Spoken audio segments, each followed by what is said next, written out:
Hello friends, welcome to Telugu audio story. మీరు కనుక ఛానల్ని ఫస్ట్ టైం చూస్తున్నట్లయితే ఛానల్ సబ్స్క్రైబ్ చేయండి, లైక్ చేయండి. అలాగే ఈ స్టోరీపై మీ వాల్యుబుల్ ఒపీనియన్ని కమెంట్ రూపంలో తెలియజేయండి. ఇక కథలోకి వెళ్దామా? చెల్లి నీవెవరో పార్ట్ 96 చూసే ముందు పార్ట్ 95 చూడండి. లింక్ డిస్క్రిప్షన్లో ఇవ్వడం జరిగింది. నీ చేతగాని చెమట మొహానికి హెల్ప్ చేద్దామని చేశాను అన్నాడు వెటకారంగా. తాగి వాగుతున్నావా అని మండిపడ్డాడు రౌడీగాడు.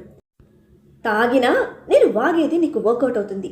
నన్ను మనీ కోసం డిమాండ్ చేయకుండా ఫస్ట్ నా ప్లాన్ వర్కౌట్ చేస్తే అది సక్సెస్ అయిన వెంటనే నీకు 10 కోట్లు ఇస్తాను అని ఆఫర్ ఇవ్వడంతో 10 కోట్ల అని షాక్ అయిన రౌడీగాడు ప్లాన్ ఏంటి అని ఎక్సైట్మెంట్తో అడిగాడు.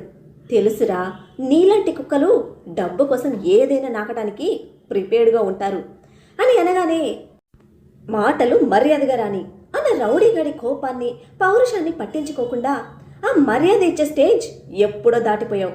ఇప్పుడు నేను చెప్పింది మాత్రమే చేసే స్టేజ్లో ఉన్నావు.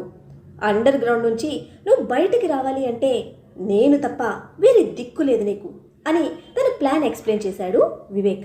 వివేక్ మాటల్లోని నిజానికి అండ్ తన ప్లాన్ సక్సెస్ అయితే వచ్చే డబ్బుకి ఆశపడి చేసేస్తాను, డబ్బు రెడీ చేసుకో అని ధీమాగా చెప్పి కాల్ కట్ చేసిన రౌడీగాడికి అస్సలు ఐడియా లేదు తను స్టార్ట్ చేయబోతున్న ప్లాన్ ఎగ్జిక్యూట్ చేస్తుంది రాణా అని.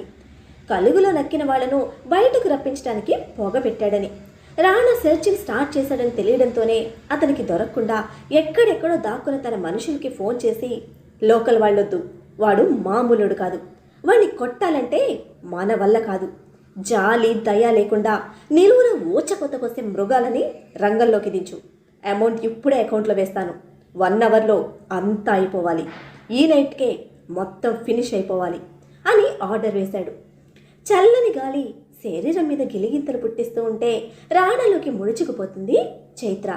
నులివెచ్చని అతని శరీరం ఆమెకు చలి కాస్తోంది. నింగిలోని చుక్కలను చూస్తూ ఎడతెరిపి లేని ఆలోచనలతో ఉన్న రాణా తన మూమెంట్కి తేరుకొని చూశాడు. మంచి నిద్రలో ఉంది తను. చుట్టూ చూశాడు. నిశీది చుట్టిన ఏకాంతరాత్రి, వెచ్చని కౌగిలిలో తన ఇష్టసఖి. అదృష్టం అంటే తనదే కదా అని అనుకుంటూ చైత్ర హెడ్ మీద కిస్ చేశాడు. ఎటువంటి డిస్టర్బెన్స్ లేదు. బట్ చలికి ముడుచుకుపోయిన తను చిన్న కుక్క పిల్లలా కనిపిస్తూ ఉంది. నవ్వుకుంటూ చైత్ర స్లీపింగ్ డిస్టర్బ్ కాకుండా నెమ్మదిగా తనని పూరెమ్మల మీదకు చేర్చి లేచి కూర్చున్నాడు. సగం వరకు తన దేహాన్ని కప్పి ఉంచిన చీర మిగతా బాడీ మీద అంటుకున్న గులాబీ రేకులను నెమ్మదిగా వేళ్లతో తీస్తూ చైత్రను చూస్తున్న అతని కళ్ళలో, గుండెల్లో ఇది అని చెప్పలేని ఒక ప్రౌడ్ ఫీల్. ఎన్ని దాటుకుని వచ్చావే నా కోసం, ఒక్కసారి ఈ కష్టం నాకెందుకు అనుకుంటే ఇప్పుడు మనతో లక్కీ ఉండేవాడు కాదు. జరిగిందేదో జరిగిపోయింది, ఎవ్వరికీ తెలియదు, ఈ తలనొప్పి నాకెందుకు అని వదిలేస్తే అత్తయ్య, మావయ్య, బామ్మ అందరూ నీతోనే ఉండేవాళ్ళు. నీ అభిమానాన్ని, నీ మనసుని చంపుకొని బ్రతకలేక ఎన్ని కోల్పోయావే. You are really great. నేనైతే డెఫినెట్గా ఇంత రిస్క్ తీసుకోను, ఇంత టైం వేస్ట్ చేయను. ఎంజాయ్ చేసింది, తన కోరిక తీర్చుకొని వెళ్ళిపోయింది అని అమృతను వదిలేసినట్టే అన్నీ వదిలేసేవాడిని. నా లైఫ్ నేను చూసుకునేవాడిని. నీకున్నంత సహనం, ఓర్పు నాకు అస్సలు లేవు. నీ అంత ఓపికగా నేను పోరాటం చేయలేను. గొప్పగా అమ్మని చూసిన నా కళ్ళకి మళ్ళీ అంతే గొప్పగా నువ్వు మాత్రమే కనిపించావే. నిజంగా నువ్వు భిక్ష వేసిన ప్రాణంతో నీకు దాసుడిగా బతికేస్తాను. ఏ చిన్న సంతోషం కూడా నువ్వు మిస్ కాకుండా చూసుకోవడమే ఇక నా టార్గెట్ అని ఫేస్ కవర్ చేస్తున్న చైత్ర షార్ట్ హెయిర్ని చెవులు వెనక్కి సెట్ చేసి అంటనట్టు తన చెంప మీద కిస్ చేశాడు. చిన్నగా కదిలిన చైత్ర పెదవులు సన్నగా సాగాయి. ప్రియుడి ప్రేమ అతని మాటల్లో చెవికి చేరకపోయినా మనసుని తాకిందేమో. ఎంత ముద్దుగా పడుకుంటావే, ఈ క్యూట్నెస్తోనే నన్ను ఫ్రమ్ ద బిగినింగ్ నుంచి లాక్ చేసేస్తున్నావు అని నవ్వుకొని డ్రెస్ వేసుకున్న రాణా కవర్ చేసి ఉన్న శారీని చాలా నెమ్మదిగా చైత్ర బాడీకి చుట్టేసి ఎత్తుకుని కిందకు తీసుకొచ్చి బెడ్ మీద పడుకోబెట్టి ఏసీ సెట్ చేసి స్లోగా మళ్ళీ తన పక్కకే చేరాడు. ఒకప్పుడు నిద్రకే మొహం వాచి ఉన్న చైత్ర ఇప్పుడు లోకాన్ని మర్చిపోయి ప్రశాంతంగా నిద్రపోతూ ఉంటే చూస్తున్న 2 కళ్ళు సరిపోవడం లేదు మన డెవిల్ బాబుకి. 8.5 ఎకరాల కొబ్బరి తోటలో ఒక కార్నర్లో వాస్తు చూసి కట్టిన ఫామ్ హౌస్. బ్యాక్ సైడ్ మొత్తం దిట్టంగా ఏపుగా పెరిగిన కొబ్బరి చెట్లు. దుష్టగ్రహాలు పట్టి కుదిపినట్టు ఒళ్ళు విరుచుకొని అన్నీ ఒకేసారి ఆకులను కదుపుతున్నాయి. అక్కడక్కడ వెలుగుతున్న లైట్స్ కింద నెమ్మదిగా కదులుతున్న షాడోస్. ఆ కొబ్బరి చెట్లలానే భారీగా ఉన్నాయి వాళ్ళ ఆకారాలు కూడా. కదులుతున్న కొబ్బరి ఆకుల మధ్య నుండి పడిన లైట్ వెలుతురికి తళుక్కున మెరిసింది ఒకడి చేతుల్లోని పదునైన కత్తి. ఒక్క వేటుతో తల తెగిపడేలా అడుగున్నర పొడవుంది ఆ కత్తి వాడి. ఆ భారీ ఆకారాలు ప్రతి ఒక్క అడుగు చీకటిని చీల్చుకుంటూ ఫామ్ హౌస్ వైపే నెమ్మదిగా కదులుతున్నాయి. డిమ్ లైట్ వెలుతురలో బెడ్ మీద ప్రశాంతంగా నిద్రపోతున్న చైత్ర నిర్మలమైన మొహంలో ఎటువంటి మార్పు లేదు.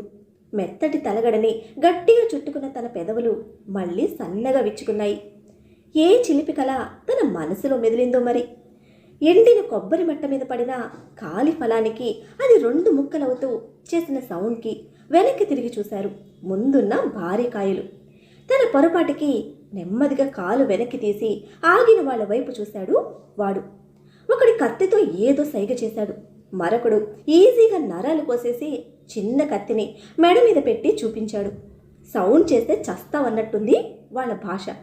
వీడు తల కదిపాడు, మరోసారి జరగదు అన్నట్టు. మళ్ళీ అందరూ కదులుతూ ఉన్నారు.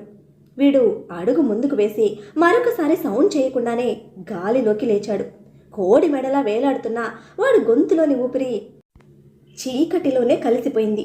గాలిలో లేచిన వాడి స్థానంలో వాడి కత్తి పట్టుకుని నేల మీదకి ల్యాండ్ అయ్యాడు 6 feet 2 inches handsome hunk Rana Randhir Varma. గుంపుగా ఉన్న దృఢకాయలు ఒక్కొక్కరిగా విడిగిపోయి ముందుకి పోతూ ఉన్నారు. అన్ని వైపుల నుంచి ఒకేసారి దాడి చేయాలన్న వాళ్ళ ప్లాన్ ఎగ్జిక్యూట్ చేస్తున్నారు. చీకటిలో చిరుతలా వాళ్ళ వెనకే ఒక్కొక్కడిని వేటాడుతూ నిశ్శబ్దంగా తెగ నరుకుతూ అనుసరిస్తున్నాడు రాణా. ముందు పోతున్న వాడికి వెనక వస్తున్న వాడి ప్రాణం పోతున్న విషయం కూడా తెలియడం లేదు. ఒక్కొక్కడిని నరికిన చోటే కుప్ప వేసి మరొకడి మీదకి దూసుకుపోతూ ఉన్న రాణా అడుగుల శబ్దం నిశ్శబ్దానికి దడ పుట్టిస్తూ ఉన్నాయి.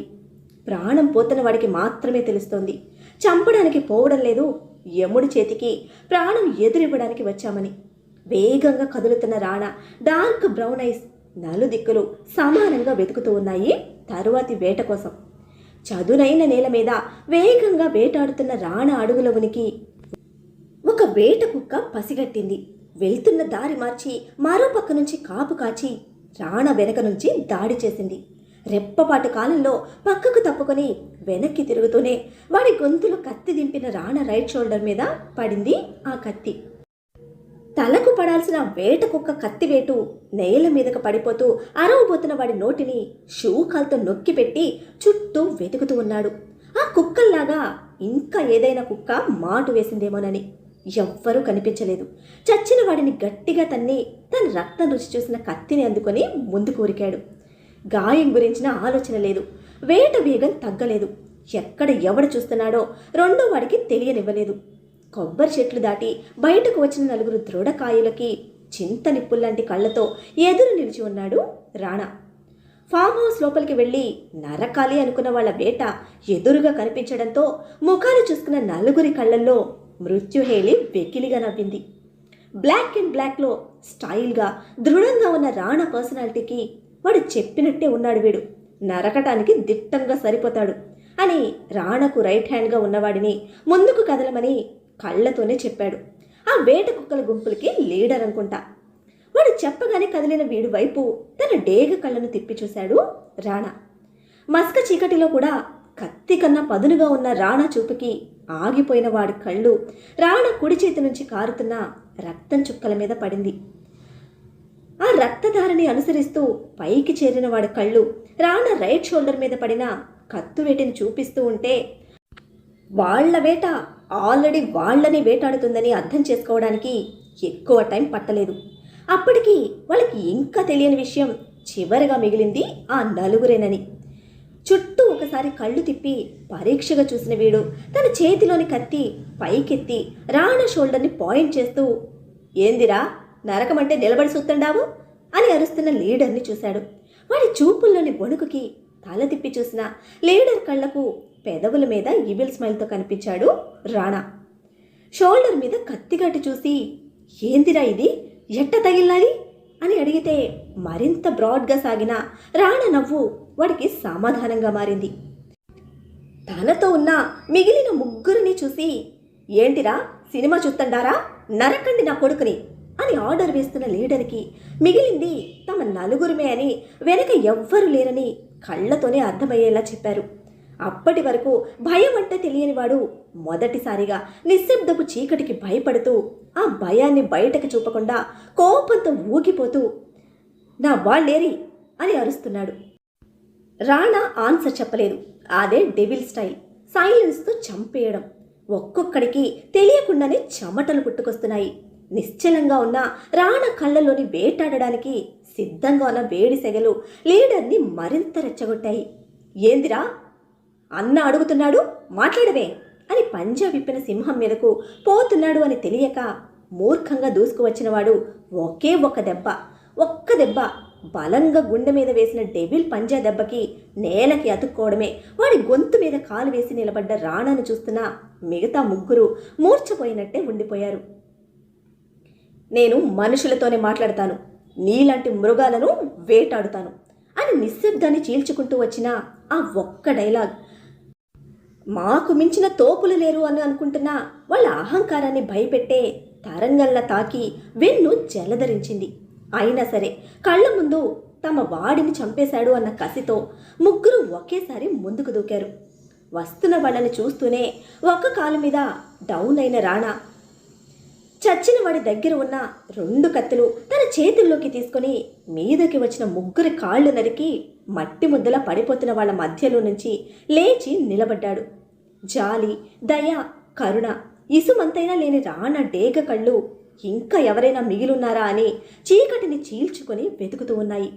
ఇంకెవ్వరూ లేరు అని కన్ఫర్మ్ చేసుకున్నాక కాళ్ళు వేరయి రక్తం ధారలు పారుతున్న ముగ్గురి ప్రాణాలు కూడా గాలిలో కలిపేసిన రాణా లీడర్ దగ్గర ఉన్న ఫోన్ తీసుకున్నాడు.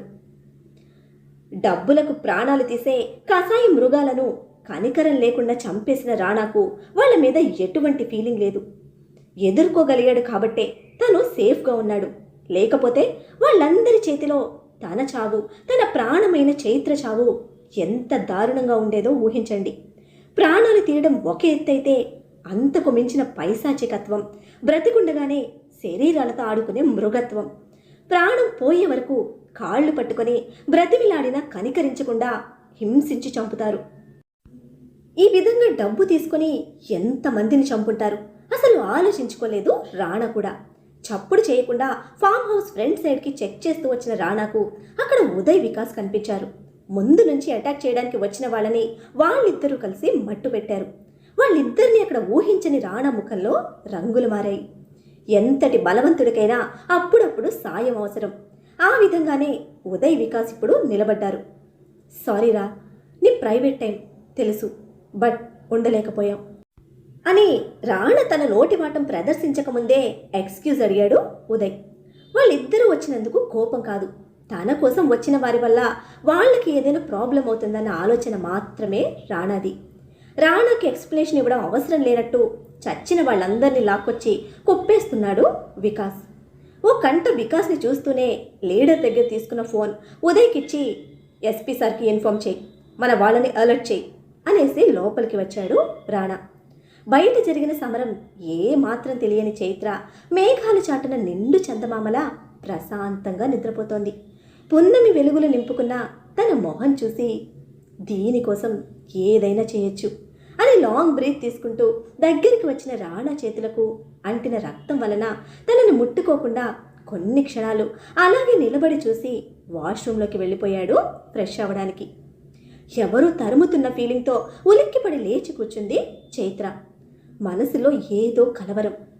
అదే టెన్షన్తో సైడ్కి తిరిగి చూసిన తనకి సన్నటి నవ్వుతో చైత్రని చూస్తూ కనిపించాడు రాణా. ఏంటి కంగారు, నిద్రలో కూడా కంగారేనా అని చిన్న గొంతుతో వెక్కిరింపుగా అడిగిన రాణాను ఒక్క ఉదుటను చుట్టేసుకొని ఏదో బ్యాడ్ ఫీలింగ్ డిస్టర్బ్ చేసింది అని కోడి పిల్లలాగా రాణా బాహువుల్లోకి ఒదిగిపోతూ చెప్పింది.